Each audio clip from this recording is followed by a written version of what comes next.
Uy, natanggal yung tit ko. Tingin. Ay, di yan. Papalik ng sirapa ko. Oh no, bungi.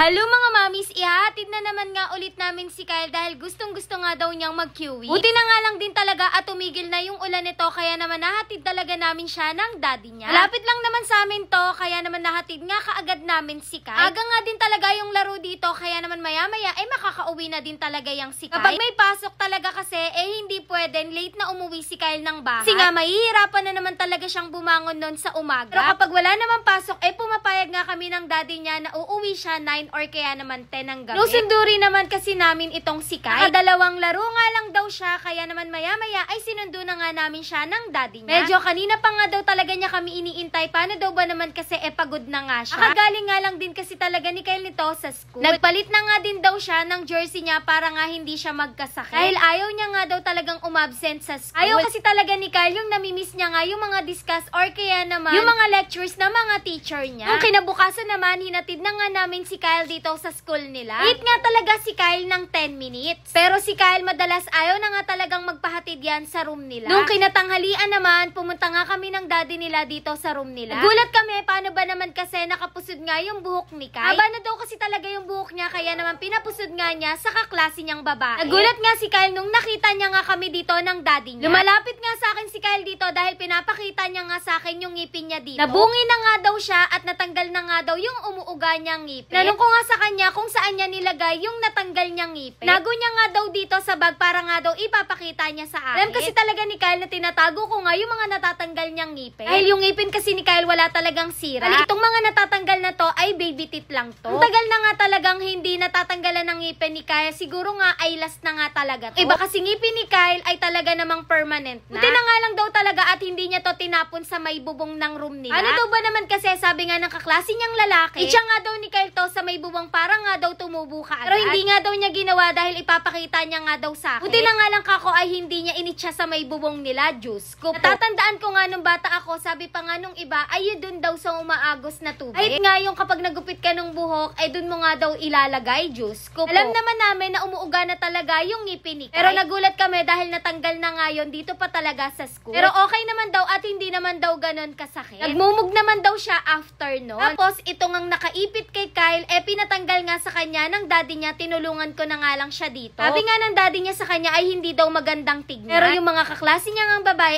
cute na cute nga dito kay Kyle, lalo na nga kapag nakapusod, Diyos ko po. Abay, pinagpipicturan pa nga daw siya. Lalo tuloy nagulo dito yung buhok ni Kyle. Tapos nakatinghas pa nga. Bago nga namin siya kausapin, pinakain na nga muna namin dito si Kyle. Si Kyle kasi ayaw niya talaga ng kinakausap siya kapag kumakain, lalo na nga kapag pinagsasabihan mo. Nawawalan talaga siya ng gana, kaya naman sabi nga ng daddy niya, wag na nga muna namin pagsabihan itong si Kyle. Kaya naman inintay na nga muna namin matapos kumain si Kyle. Kasi imbis na mabusog, hindi na nga lang kainin yung pagkain niya. Sumama nga pala sa akin yung daddy ni Kyle ngayon. Dahil wala naman siyang pupuntahan at gagawin masyado sa bahay. Habang iniintay nga namin si Kyle dito, may sinasabi nga sa akin yung kaklase ni Kyle. Natatawa naman ako, paano ba naman kasi kung ano-ano nga yung mga pinagkukwento dito. Kaya maya nga lang, tinawag na nga ako ni Kyle dahil ayaw na nga daw niya. Ay natirang konting kanin si Kyle pero yung ulam niya ay naubos niya nga. Toothbrush na nga din pala at hilamos dito si Kyle. Kakalimutan kong ipasuot kay Kyle yung ID niya, kaya naman buti na nga lang talaga at nadala ko ngayon. Ano ba naman kasi pinaalala niya nga sa akin. Kaya talaga ayaw inaalis ni Kyle yung ID niya sa bag niya. Pero ako lang kasi talaga yung makulit. Ginaayos ko nga yung notebook niya sa bag niya,